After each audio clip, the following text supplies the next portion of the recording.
I was just 17 and pregnant when my parents threw me out like trash. They called me a disgrace. 20 years later, they came back, demanding to meet their grandson. But what they saw, what they demanded, it was never for them. Hi, I'm Olivia Harrison, and I'm 37. You see, 20 years ago, my own parents tossed me out when I was just 17 and pregnant, calling me a disgrace. They treated me like garbage. But today they stood there in the polished marble lobby of Springfield Memorial Hospital, demanding to see their grandson. The one they'd seen on the news, the new chief of cardiac surgery. My mother, clutching her Hermes Birkin like some kind of emotional shield. My father, checking his Patek Philippe, probably calculating how much this reunion would be worth. They were dressed to kill, ready to impress the son of the daughter they'd erased from their lives. But they had no idea what was waiting for them. They had no clue about the woman who saved me when they wouldn't. This is what happened when karma finally came calling. Let me take you back to an October night in 2004. I was standing in their living room, a room of imported Italian marble, under a chandelier that cost more than most people's houses, clutching that tiny, terrifying positive pregnancy test. My hand was shaking so hard I thought I'd drop it. "You're lying," my mother said, her voice sharp as frozen glass. No daughter of mine would be so common. But the second test proved it. Then the third. My father. He didn't even yell. Yelling was beneath him. Instead, he walked to my room, his footsteps slow, deliberate, and came back with my suitcase. The one they'd bought for my college tours. He placed it by the front door with chilling precision. 10 minutes, he stated, adjusting his Yale class ring. "Take what fits. Leave your keys on the table." "Dad, please," I begged, but his eyes were empty. "You're not our daughter anymore." He flipped our family portrait, the one with the fake smiles and matching white shirts, face down on the mantel. Our daughter wouldn't spread her legs for some boy and destroy everything we've built. My mother just stood by the grandfather clock, meticulously examining her manicure. "Don't call us. Don't come back. We'll tell everyone you're studying abroad." And Owen, the boy who promised me forever, he'd already been accepted to Stanford. His parents had lawyers. His future, his life, it mattered more than mine, more than our baby. He blocked my number the day, I told him. 10 minutes. That's all they gave me to pack up 17 years of being their daughter. I grabbed some clothes, my forgotten grandmother's necklace, and the $227 for my jewelry box. The front door clicked shut behind me, the sound like a judge's gavel, final, irreversible. That night, I slept in Riverside Park, under the gazebo where Owen had first kissed me. 3 nights later, I woke to a gentle shake on my shoulder. Not a cop, not a creep. It was a woman in her 70s, wearing a cashmere coat, her face etched with genuine concern. "Child," she said, "you're going to freeze to death out here." This was Elena Rossi. She was walking her ancient poodle, Pierre, a mourning ritual since her husband died. She saw me, curled on that park bench, my suitcase my only pillow, and something in her broke. Or maybe something healed. "I'm fine," I chattered, lying through my numb lips. "No, you're not." She studied my face, then my barely swollen belly. Even at less than 2 months, she knew. When I finally started crying, really crying, not the silent, desperate tears I'd rationed for 3 days, she sat right there on that cold bench and held me. Like I mattered. "Come," she said softly. "Pierre and I need company for breakfast." Her car smelled of lavender and leather. The heated seats felt like heaven. She drove us to West Side, to a house that sprawled across a lot the size of Small Park. 8 bedrooms, she mused, for 1 widow and 1 geriatric poodle. As she led me inside, she added, "I lost my daughter 5 years ago. Car accident." She was pregnant, too. The room she showed me, it was already prepared. Not for me, not specifically, but for someone. A Pottery Barn crib sat assembled in the corner. The closet held maternity clothes, tags still on. "This is yours now," she said. "No questions, no conditions. Everyone deserves a second chance." "What?" I whispered, utterly bewildered. She touched a photo on the dresser, a young woman with Elena's eyes and smile. "Because Sophia would have wanted me to." That night, for the first time in 72 hours, I slept in a real bed. Pierre, the poodle, curled up on my feet like a tiny, furry guardian angel. Elena didn't just give me shelter. She gave me a future. While my parents were telling their country club friends I was studying abroad in Switzerland, I was learning to breathe again in a nursery decorated with stars. Sigurd arrived during a February blizzard, screaming, "Perfect!" Elena held my hand through 18 hours of labor, whispering strength when I had none left. She cut the cord when I asked her to. She was the first to hold him after me. "He's brilliant," she declared, even though he was only minutes old. I can see it in his eyes. And she wasn't wrong. Sigurd walked at 9 months, he was reading at 3, and he tested into gifted programs before kindergarten. While I was taking night classes for my GED, then community college courses online, he absorbed knowledge like other kids absorb cartoons. Elena owned 3 restaurants, Rossi's downtown, the bistro on 5th, and the cafe near the university. She started me as a hostess, then she taught me everything: inventory, scheduling, profit margins. "You're not just working here," she'd say. "You're learning to run an empire." When Sigurd was 7, he performed surgery on his teddy bear with actual sutures he'd practiced from YouTube videos. At 10, he was devouring my anatomy textbooks. At 16, Harvard Medical School accepted him for early admission. That same year, Lance Mitchell walked into Rossi's. He was Elena's lawyer, updating her will. She'd added new provisions every single year since taking us in. Tall, steady, with kind eyes and terrible jokes, he made me laugh for the first time in years. "Your son's remarkable," he said over coffee, which stretched into dinner. "His grandmother deserves the credit." "I wasn't talking about Elena," he smiled. "Though she mentioned something interesting in her, well, something about protecting the family you choose." Even then, Elena was planning ahead. Always planning. By the way, if you're still with me, make sure to hit subscribe. More unbelievable stories are coming. Everything changed when the Springfield Gazette ran the headline: 20-year-old surgeon becomes youngest department chief in state history. Sigurd's photo, in his surgical scrubs, covered half the front page.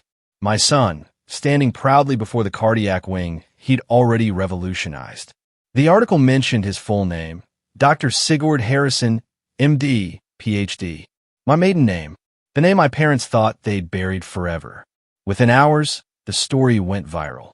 Prodigy doctor saves 3 lives in 1 day.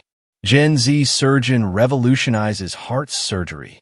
The real-life Doogie Howser. My phone buzzed with an unknown number. I almost didn't check the voicemail. "Olivia," my mother's voice. After 2 decades of absolute silence. "We need to discuss our grandson." "Our grandson? Not my son, not Sigurd. Our grandson," like he was property they'd just misplaced.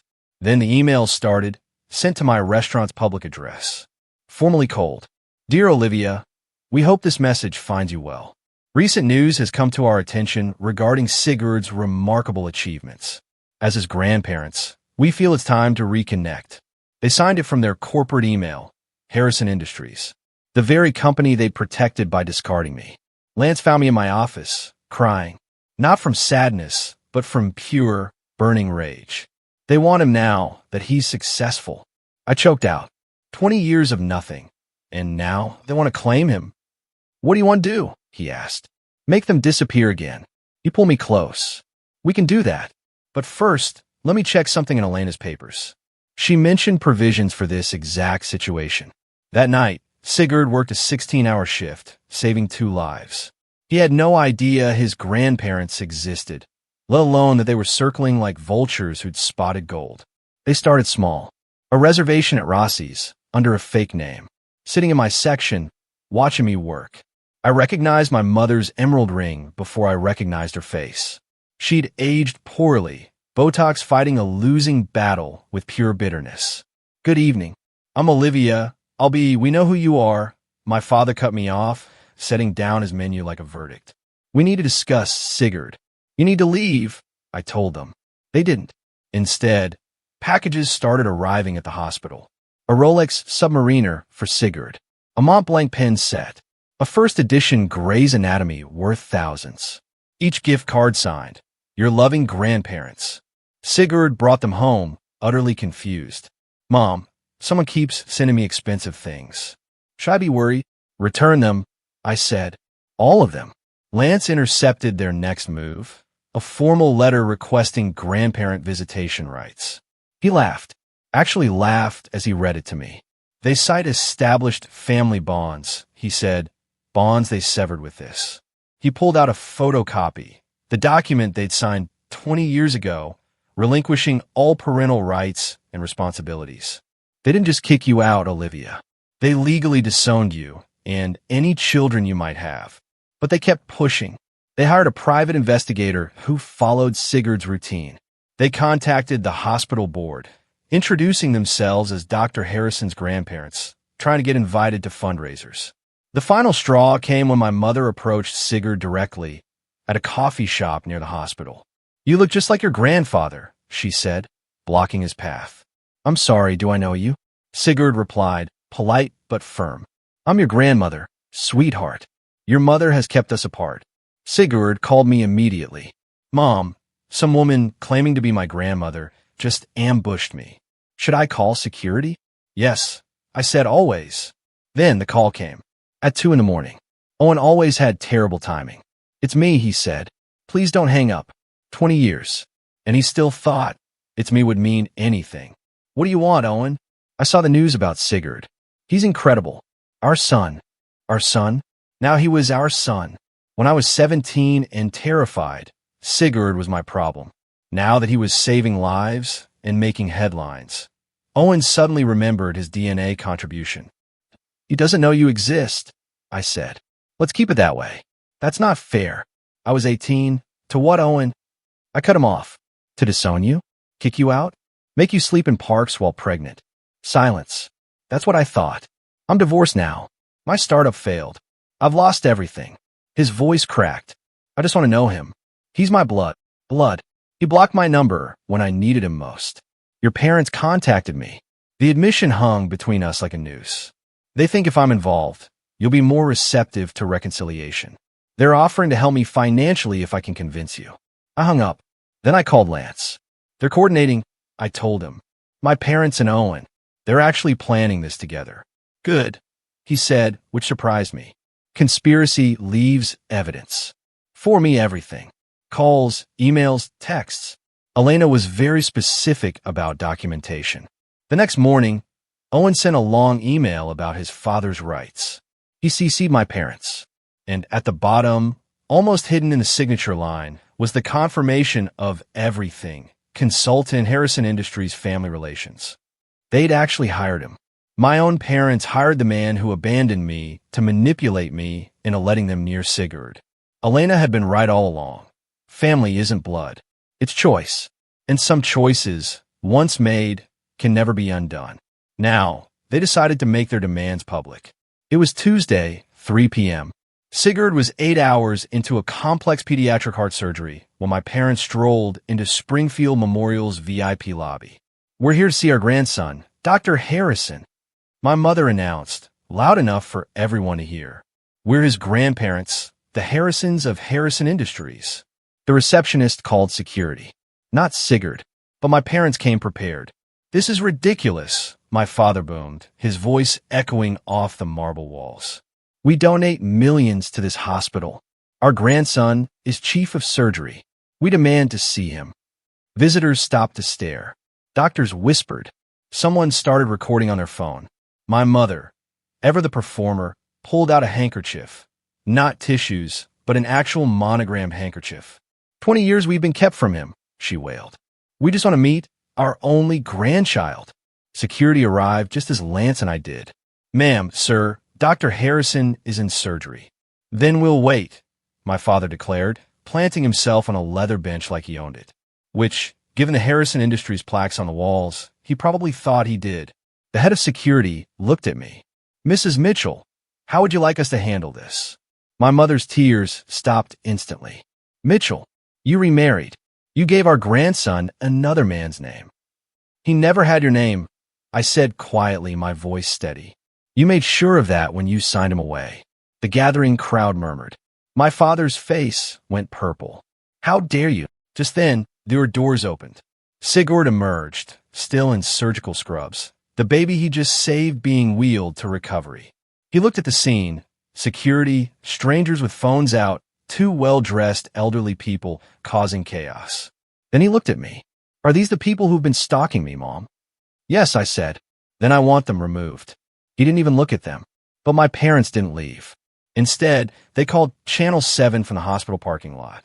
Within an hour, news vans surrounded the main entrance. My mother had changed into a St. John's suit.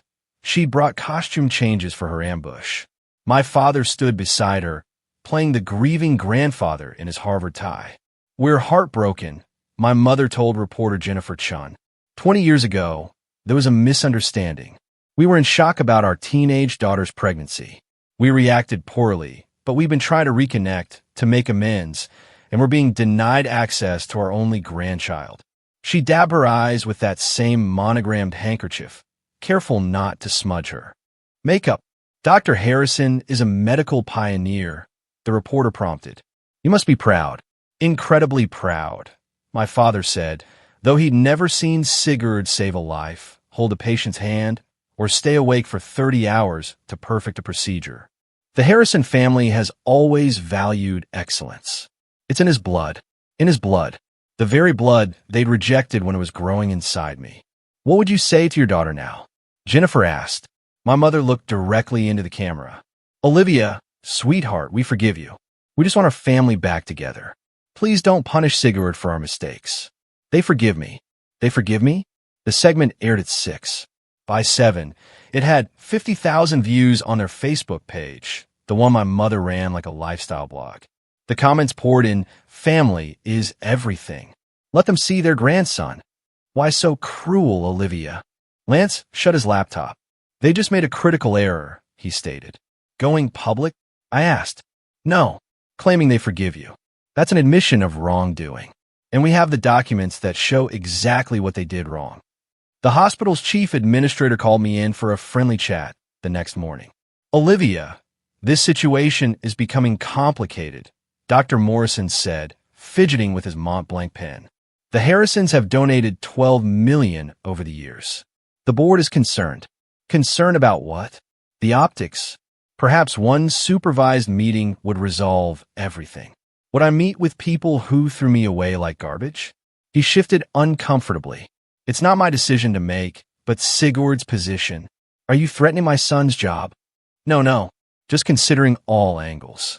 At Rossi's, customers suddenly had opinions. Family is complicated, one regular told me while I refilled her wine.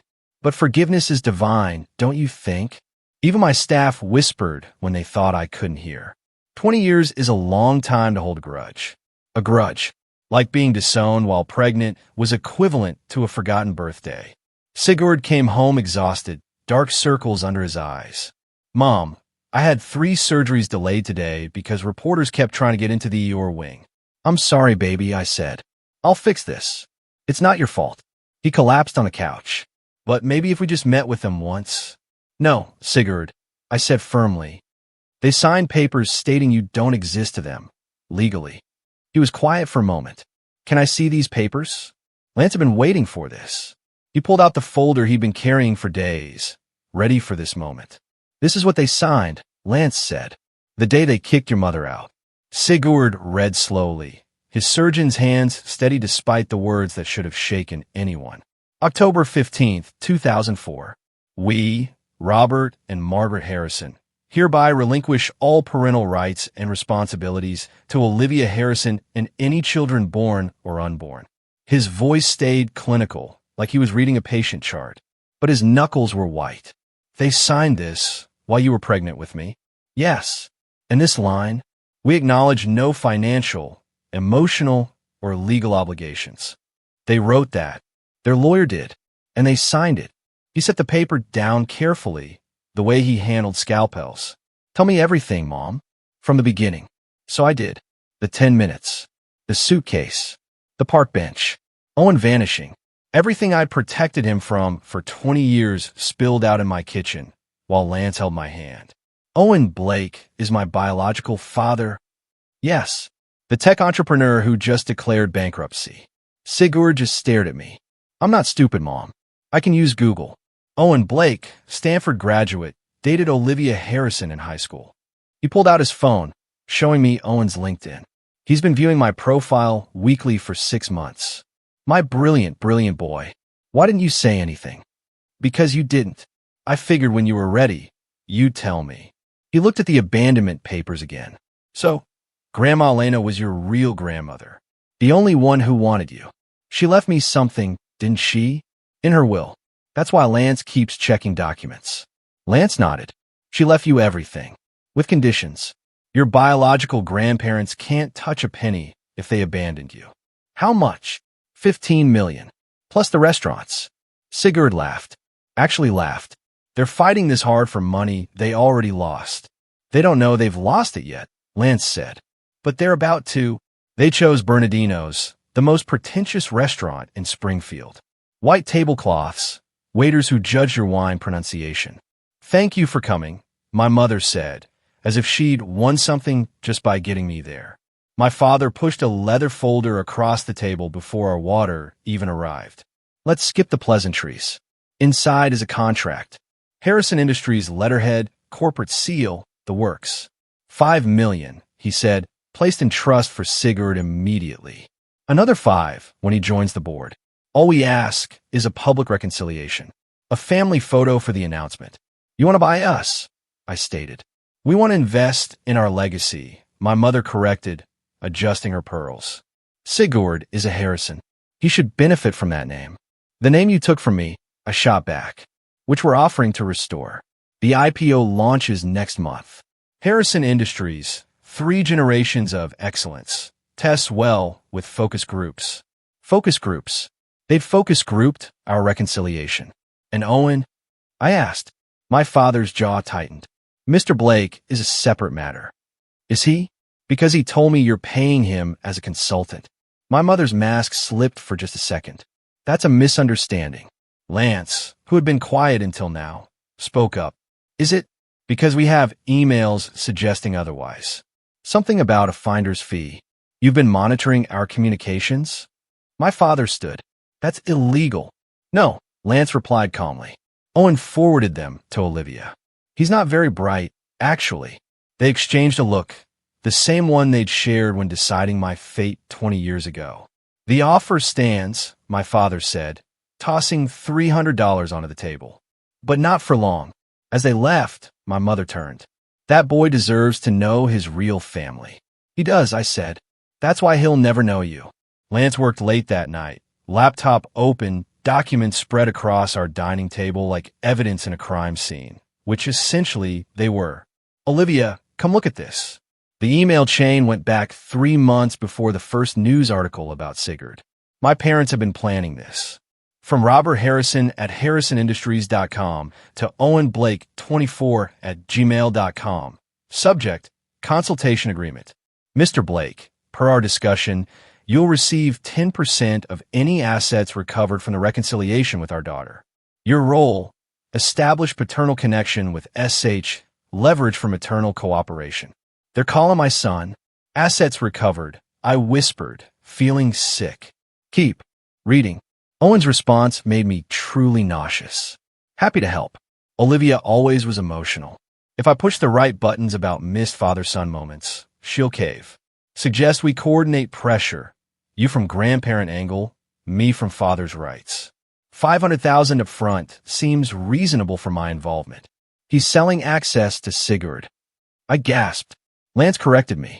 This email chain is evidence of conspiracy to commit fraud and harassment. But there's more. He pulled up Owen's LinkedIn. 3 days ago, Owen had messaged Sigurd, Son, I know your mother has poisoned you against me, but I'm your father. I deserve a chance. Your grandparents agree. We could do great things together. The Harrison medical legacy combined with Blake innovation.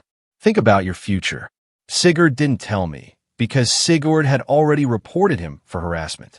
LinkedIn banned him. And Lance, with a sly smile, had also sent Owen's bankruptcy filing to the Harrison Industries board. Turns out they didn't like being associated with failed entrepreneurs who owed the IRS $2 million.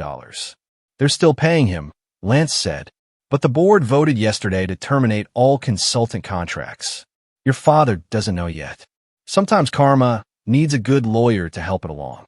Lance unlocked Elena's safe, using the combination she'd made me memorize years ago. July 23rd, 2005, the day Sigurd was born.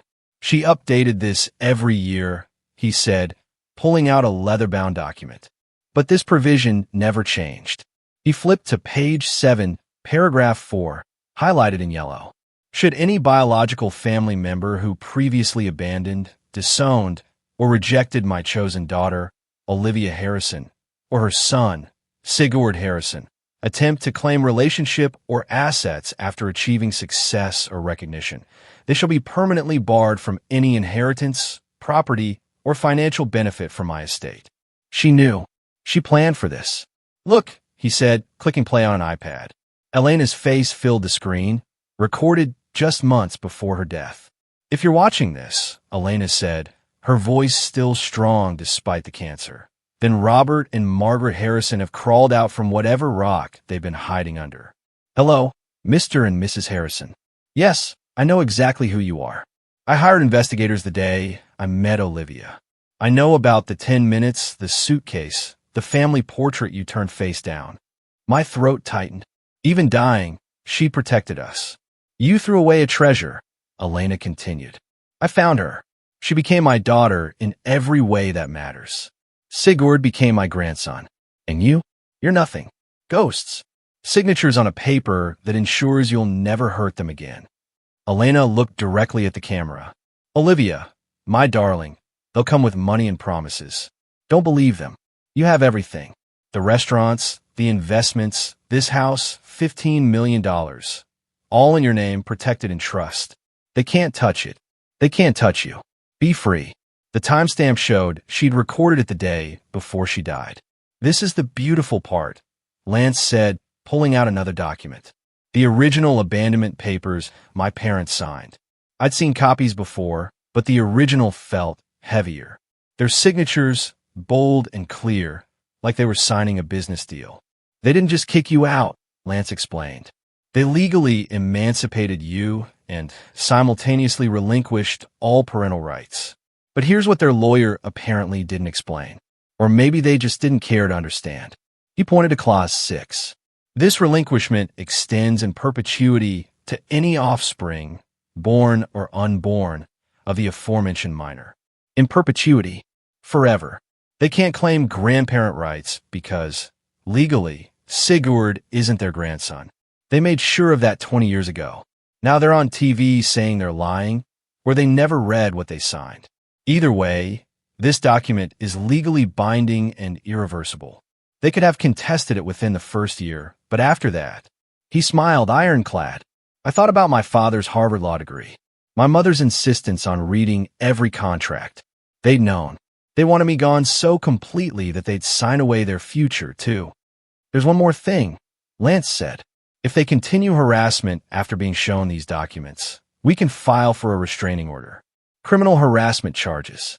They could face jail time. They'd never risk that, I said. Their reputation. Exactly. So, we give them one chance to walk away quietly. If they don't take it, we go public. With everything. At the gala. At the gala. I repeated. 500 witnesses. Media coverage. Everything they cared about. Reputation, image, legacy, destroyed by their own signatures. For the first time in weeks, I smiled. Elena really thought of everything. She loved you, Lance said simply. This was her way of proving it. Forever. The Springfield Memorial Annual Gala was in 3 days. 500 guests, full media coverage, and Sigurd giving the keynote speech about family, legacy, and healing. We invite them, I said, holding the pearl shimmer invitation. All 3 of them. Lance raised an eyebrow. You're sure? Elena left us the weapons. Time to use them. I wrote each invitation by hand. Dear Mother and Father, please join us at the Springfield Memorial Gala to receive your inheritance from the Elena Rossi estate. Formal documentation will be provided. Olivia, and Dear Owen, your presence is requested regarding Sigurd's patrimony and your parental status. Legal clarification will be provided. Olivia Harrison Mitchell. They'll think they've won, Lance said, sealing the envelopes. Let them. Sigurd reviewed his speech one more time. You wanted to mention Grandma Elena, but not them. Mention your real grandmother, the one who loved you. And when they stand up to claim credit, that's when Lance presents the documents. We'd reserve a table front and center for them. Table 1. Impossible to miss. Impossible to leave without everyone noticing. The hospital board will be there, Lance noted. Harrison Industries investors. Everyone they care about impressing. Good, I said. I called the foundation. Coordinator. Yes, we're announcing the Elena Rossi Foundation for Teen Mothers. $5 million in initial funding. 10 medical school scholarships. Everything was in place. 20 years of pain, transformed into purpose. What if they don't come? Sigurd asked. They'll come, I said. Their egos won't let them miss it. Lance pulled up the RSVPs an hour later. All 3 had responded yes within minutes of receiving the invitations. They think they've won, he said. Perfect. The best defeats come when victory seems certain. The Springfield Memorial Ballroom glittered with old money and new hope. Crystal chandeliers, white orchids on every table. And my parents at table 1, holding court like royalty. My mother wore vintage Chanel, the suit she'd saved for special victories. My father kept checking his Patek Philippe, probably calculating when to make their grand gesture. Owen sat beside them, fidgeting in a rented tux that didn't quite fit. Ladies and gentlemen, the MC announced, please welcome our keynote speaker, Dr. Sigurd Harrison. My son walked to the podium in scrubs. Not a tux, not a suit, but the uniform he'd earned saving lives. The audience murmured. My parents' smiles tightened. Good evening, Sigurd began. I'm here to talk about family. Not the family you're born into, but the family that chooses you when you need them most. My mother preened, assuming he meant them. 20 years ago, a 17-year-old girl was thrown out of her home for getting pregnant. She slept in parks. She ate from vending machines. She had nothing except the life growing inside her. The room went silent. My father's hand froze on a champagne glass.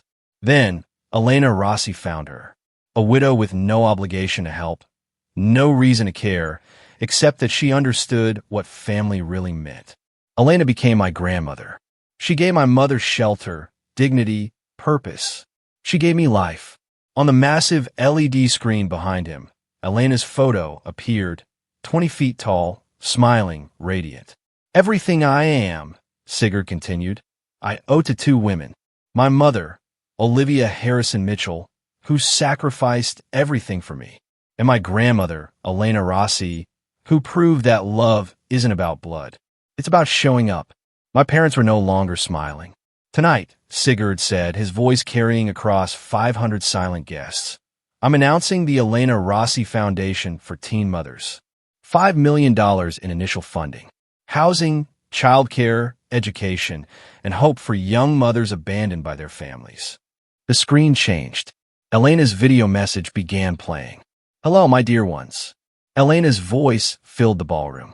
If you're watching this, then my grandson Sigurd is doing exactly what I knew he would. Changing lives, healing hearts, being the man I always knew he'd become. My mother started to stand. My father grabbed her wrist, pulling her back down. Family, Elena continued, isn't about DNA or last names or inheritance. It's about presence. When Olivia needed family most, where were the Harrisons? When Sigurd took his first steps, spoke his first words, performed his first surgery, where were they? The camera panned across the crowd. I was on table 1. I'll leave everything to my real family, Elena said. To Olivia, my daughter by choice. To Sigurd, my grandson by love. And to those who abandoned them. She looked directly into the camera. I leave you the truth about what you threw away. Sigurd returned to the podium.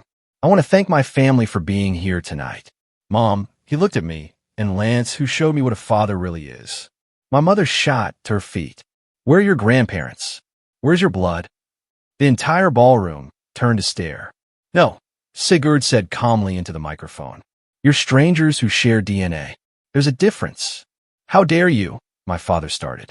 Mr. Mitchell, Sigurd said. I believe you have some documents to present. Lance stood, folder in hand, walking toward the podium with the measured steps of coming justice. This is ridiculous. My father charged toward the stage, his face purple with rage. We are his grandparents. We have rights. Security moved forward, but Lance raised a hand. Let them come. My mother grabbed a microphone from a nearby table. This is our grandson. They've poisoned him against us. We made one mistake 20 years ago. One mistake. I stood, my voice carrying without amplification. You gave me 10 minutes to pack. You turned my portrait face down. You signed papers disowning me and my unborn child. The crowd gasped. Phones appeared, recording everything. This was different. That was different, my mother shrieked.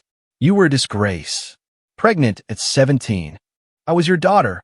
Owen tried to slip toward the exit. 2 security guards blocked his path. Mr. Blake, Lance said into the podium microphone. Don't leave yet. This concerns you too. I don't. I'm not. Owen stammered. You're not what? Lance pressed. The biological father who abandoned a pregnant 17-year-old? Or the consultant being paid by the Harrisons to manipulate their daughter? My father lunged for the podium. You can't prove. Actually, Lance smiled, clicking a remote. I can. The screen lit up with emails.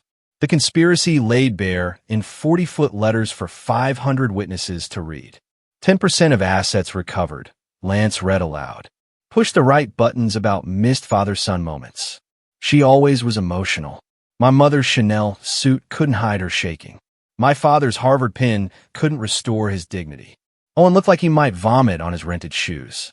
Shall we discuss, Lance continued, the legal documents you signed 20 years ago? The ones that permanently severed all rights to Olivia and her children. The ballroom held its breath. Lance clicked again. The abandonment document filled the screen. Every word magnified, every signature clear as day. October 15th, 2004, he read. We, Robert and Margaret Harrison, hereby relinquish all parental rights and responsibilities to Olivia Harrison and any children born or unborn. The document zoomed in on their signatures. Bold, deliberate, undeniable. This extends in perpetuity, Lance continued. Forever. Irreversible. You didn't just disown your pregnant daughter. You legally disowned every generation that would come from her. We didn't know, my mother started. You didn't know? Lance pulled up another document. Mr. Harrison, you have a Harvard law degree. You knew exactly what you were signing. My father's mouth opened and closed like a fish drowning in air. But that's not all, Lance said. Let's discuss what happens when you abandon someone, then try to claim their inheritance. The crowd leaned forward. Even the waitstaff had stopped to watch. 20 years ago, you threw Olivia away. Elena Rossi found her, loved her, raised her grandson as her own. And when Elena died, she left very specific instructions about blood relatives who abandoned family. That money should be ours, my father shouted. We're the biological grandparents who signed away all rights. Lance finished for him. Look at the screen, Mr. Harrison. Look at your signature. That's your handwriting, saying Sigurd doesn't exist to you. Channel 7's camera captured everything. Jennifer Chun held her microphone toward the stage, broadcasting live. Every person in this room, Lance said, every camera, every phone, they're all witnessing the truth. You abandoned a pregnant teenager. You signed away your grandchild. And now you want to profit from his success. The disgust in the room was palpable. People actually turned their backs on table 1. Now, Lance said, let's discuss Elena Rossi's will. The screen changed to the official probate documents, complete with gold seals and notarizations. Article 7, Section 4. Any biological family member who previously abandoned, disowned, or rejected Olivia Harrison or Sigurd Harrison shall be permanently excluded from all inheritance, property, or financial benefit from this estate. She can't do that, my mother screamed. She can, and she did, Lance said. The estate is worth $15 million. The restaurants, the properties, the investments. All of it goes to Olivia and Sigurd. You, Mr. and Mrs. Harrison, receive nothing. But more importantly, Lance clicked again, showing a video timestamp. Elena appeared on screen again, but this was different footage. She was looking directly at the camera, directly at my parents, Robert and Margaret Harrison. Elena's voice rang out. I know you're watching this. Probably in a room full of people you're trying to impress. Good. Let them all hear this. You are the worst kind of cowards. You threw away a treasure because you fear judgment. I found that treasure. I polished it. I helped it shine. My mother collapsed into her chair. You had 10 minutes to pack your daughter's life. So, I'm giving you the same. 10 minutes to leave this gala, leave this city, and leave Olivia and Sigurd alone. Forever. Starting now. Lance looked at his watch. That's 8:47 p.m. At 8:05, if you're still here, I've filed the restraining orders, the criminal harassment charges, everything. The ballroom was silent, except for the ticking of the massive clock on the wall. 9 minutes, Lance announced. My parents looked at each other, then at the exits, then at the hundreds of phones recording their humiliation. Mr. Blake, Lance turned to Owen, who was trying to shrink into his rented tux. Let's discuss your consulting agreement. The emails returned to the screen. Lance read each one slowly, letting the words sink in. Olivia always was emotional. Push the right buttons. $500,000 up front seems reasonable for my involvement. That's taken out of context. Owen stammered. Is it? Let's see the context. Lance clicked through the entire chain. You approached the Harrisons. You offered to manipulate the mother of your child for money. You called your son an asset to be recovered. Sigurd stepped back to the microphone. Mr. Blake, I want you to know something. I've known who you were since I was 15. I looked you up. I found your Stanford graduation photos, your wedding announcement, the birth announcements for your other children, the ones you didn't abandon. Owen's face went white. I watched you build your life while my mother built hers alone. I saw your startup announcements, your Forbes mentions, your perfect family Christmas cards. And I felt nothing. You know why? Because Lance Mitchell taught me to play catch. Lance came to every surgery observation. Lance is my father in every way that matters. You're a sperm donor who's now bankrupt and desperate enough to sell access to the son you never wanted. The IRS already knows about your bankruptcy fraud, by the way. We forwarded them your emails about hiding assets. Someone in the crowd laughed. Then another. Soon Owen was surrounded by the sound of derision from people who'd once respected the Blake name. 8 minutes remaining, Lance announced. Mr. and Mrs. Harrison. Mr. Blake, I suggest you leave now. My father stood, trying to salvage dignity from disaster. This isn't over. We'll sue. The ballroom doors opened. A process server walked in, followed by 2 police officers. Robert Harrison, Margaret Harrison, Owen Blake. The server held up official documents. You're being served with emergency restraining orders. He handed them each a packet while 500 people watched. These are temporary orders, effective immediately. You are prohibited from coming within 500 feet of Olivia Mitchell, Sigurd Harrison, or Lance Mitchell. No contact through any medium. No calls, texts, emails, or third-party messages. The hearing for permanent orders is in 2 weeks. You planned this, my mother hissed at me. No, I said, standing tall. You planned this 20 years ago when you signed those papers. I'm just finishing what you started. The officer stepped forward. Folks, you need to leave the premises now, or you're violating the order. This is assault, my father shouted. This is consequence, the officer said calmly. Something I understand you're not familiar with. You have 5 minutes before we arrest you for violation. My mother grabbed her Hermes bag like a life preserver. You'll regret this, Olivia. The only thing I regret, I said, loud enough for everyone to hear, is spending 17 years thinking I needed your love. They walked toward the exit, Owen trailing behind them. At the door, my father turned one last time. That boy is our blood. Blood, Sigurd called out.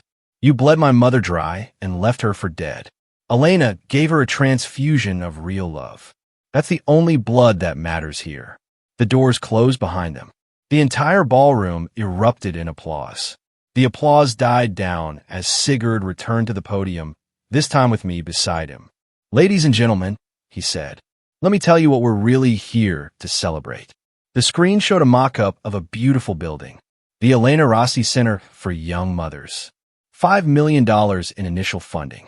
10 full medical school scholarships for children of teen mothers. Housing for 20 families at a time. Childcare during classes. Job training. Everything my mother needed 20 years ago and found in one extraordinary woman.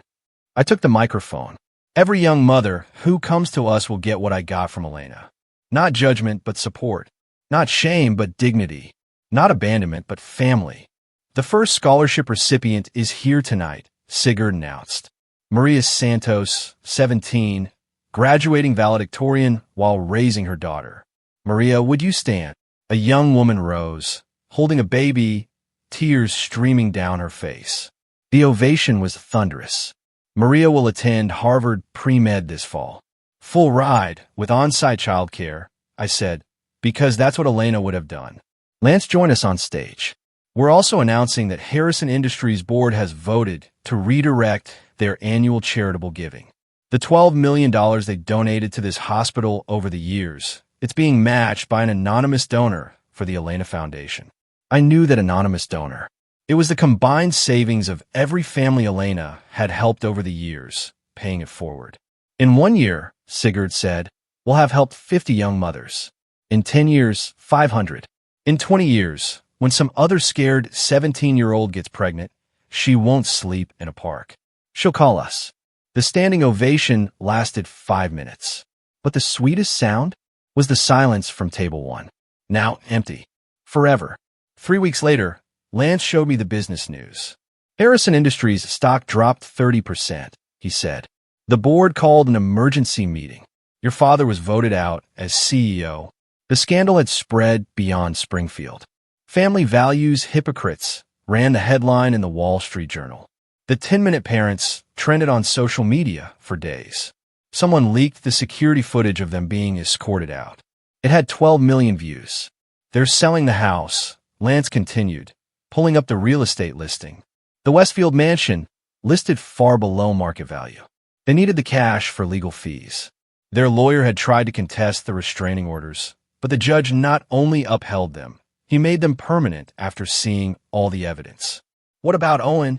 I asked. Worse, Lance said. His ex-wife's lawyer subpoenaed our emails.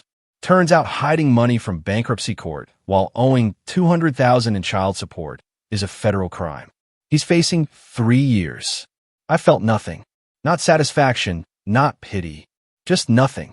They moved to Arizona, Lance added. Scottsdale. Your mother's sister took them in. They're living in her guest house.